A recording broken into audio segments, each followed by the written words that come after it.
But many leaders believe that retaining every person demonstrates grace. Well, grace without boundaries, though, becomes dysfunctional.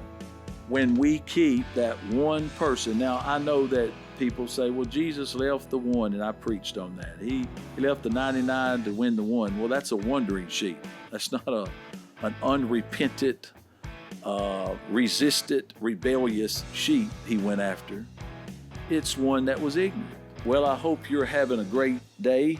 I hope things are going well for you. I'm excited about this series or these episodes as we've been discussing leadership and the various aspects of it. It's such a broad subject. Of course, we can't cover it all in 15 minutes. But if you recall, last episode we talked about divisive people and how do you lead people who are divisive? And we learned that according to the Bible in Titus 3:10, a man that is a heretic, a divisive person, after the first and the second admonition, you reject. What does that mean? We learned in the last segment, you let them go. You talk to them, and then after they get the information and the understanding, you talk to them again, you warn them now. There's intent if they continue on.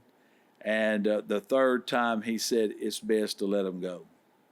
And so we're going to keep that thought, and we're going to talk about the cultural myth, because people believe keeping everyone is loving. But many leaders believe that retaining every person demonstrates grace. Well, grace without boundaries, though, becomes dysfunctional. And it's not long if you're not functioning and you stop functioning correctly, doing the right things, then it turns into dysfunction. And organizations suffer when negativity spreads, when gossip increases, when resistance becomes habitual, and accountability disappears. I hope that you heard that. Organizations, teams, relationships, etc., will suffer. And sometimes the most loving decision that you can do for your whole team is the hardest decision for one individual. What do I mean? A divisive spirit begins to spiral. It does. What do I mean by that? Unaddressed divisiveness follows a predictable pattern. Are you ready? I'm going to give you this pattern. First of all, I disagree with you. Second of all, I start becoming negative. Then third of all, that influence I told you that I loaned you as a leader, now you start using it to cause fractions. And now the culture of that team, that organization is damaged. And now you're in a leadership crisis because now you have to make a decision. And that's what happens when we keep that one person. Now, I know that people say, well, Jesus left the one, and I preached on that. He left the 99 to win the one. Well, that's a wandering sheep. That's not an unrepentant, resistant, rebellious sheep he went after. It's one that was ignorant. And so I want to talk to you a little bit about that. Every intervention, I want to tell you, is important, but early intervention prevents escalation. You got to nip it off at the bud. John Maxwell was very clear on this. He said when he found an attitude in his organization, they were gone because it spreads. It spreads. Delayed leadership creates organizational trauma. You can watch fractions of people get together on a football team, and if one football player becomes disgruntled, he starts using that influence to affect all the other guys on that team, a baseball player, cheerleaders, a marriage, relationships, church, all of it goes together. One player, you watch groups of people get together, and when One person in that group's upset, they all get upset. Now, how did that happen? They talk, they gossip, that influence spreads, that resistance becomes a group now instead of an individual. So I want to talk to you a little bit. Why leaders avoid letting decisive people go. Why do we hang on to people like that? Because we fear being seen as unkind. You know what? A good leader deeply cares about people. And we just don't want to be seemingly unkind to people. We don't want people to look at us. No, any man or woman who's got any kind of character and integrity, they don't wake up and say, let me go see who I can get mad today. Let me see who I can upset today. They just want things to go right. And when you got to let someone go, it just seems that you're unkind. But caring for one person, here it comes, must never destroy the care for many people. One person, caring for that one person, must never destroy the care for many. Number two, why is it hard? Why do leaders avoid letting decisive people go? Divisive people. They hope the problem will fix themselves. I know I've done that before. Well, I'm just not going to deal with it. And time will take care of it.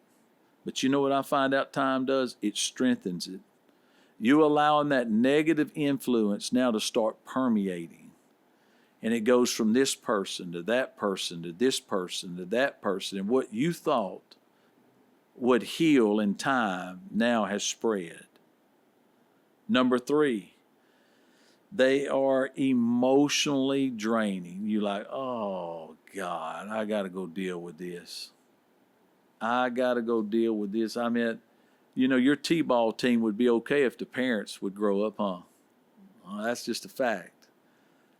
You could deal with the youth and the children if the parents would act right.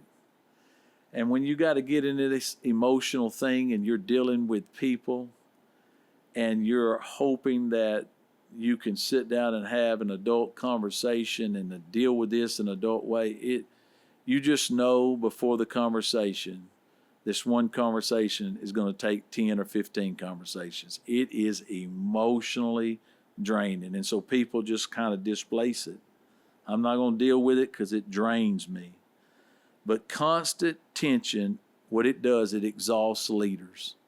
Think about it. Every time you got to make a hard decision, exhausted leaders will delay difficult decisions. But delayed decisions increase future pain. Now you're not having one conversation. Now you got to go deal with all the buddies and all the gals that knew this person. Because they're never going to tell the true story. They're going to always tell the truth according to them.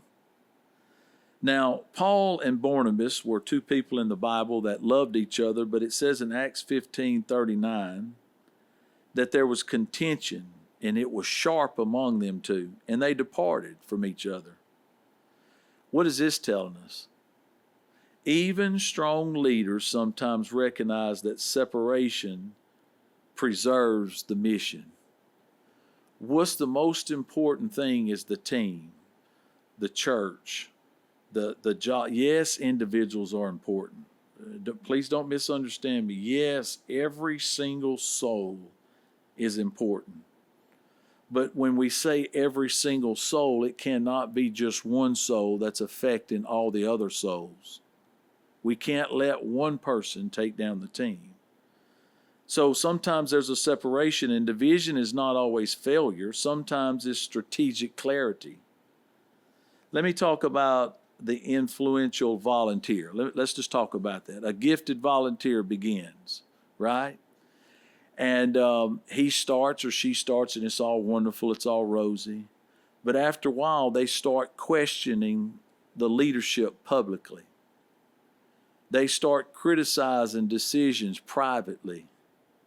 They start gathering sympathetic listeners.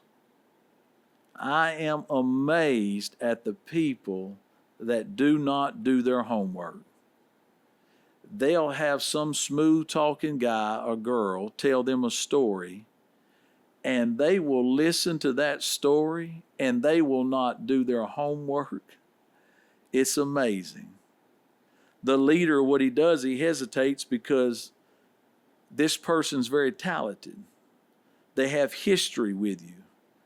And even they might mean well.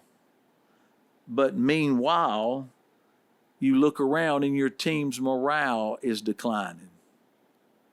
Meetings are becoming tense and progress begins to slow down. This is what's so extremely important. Eventually, the cost of keeping one person exceeds the cost of releasing them. Think about that. The cost of keeping one person exceeds the cost of releasing them. I looked and I saw some leadership research, organizationally speaking, psychologically, studies were done, organizational psychology studies were done, and one consistently negative team member, listen, can reduce overall team performance by up to 30%. Just one. You would think, well, no, if you got 10, that one won't make a difference. It's always the weakest link. It's always the weakest person that controls the relationship. Negativity spreads faster than enthusiasm, doesn't it? It just does. And I think that's because of our sinful nature. And as a matter of fact, we'll believe a lie before the truth because of our sinful nature. But this is why cultural protection is leadership's responsibility. I want to tell you, unity must be guarded intentionally. Healthy teams require shared mission and mutual trust and aligned expectations. But decisive individuals attack one or more of these pillars. Well, I don't like the mission. I don't think we need to do it this way. Or they don't show trust. Or they don't try to come in line. And listen to me, if left unchecked, they'll reshape the emotional climate of that team. They just will. So leaders must ask, is this person strengthening or straining the culture? I tell you what you do. You don't just ask them, you ask other team members. When other team members complain about one team member, there's a reason why they're complaining, and it's important that you find out why that reason is. Now, there could be various reasons, jealousy, they could feel insecure.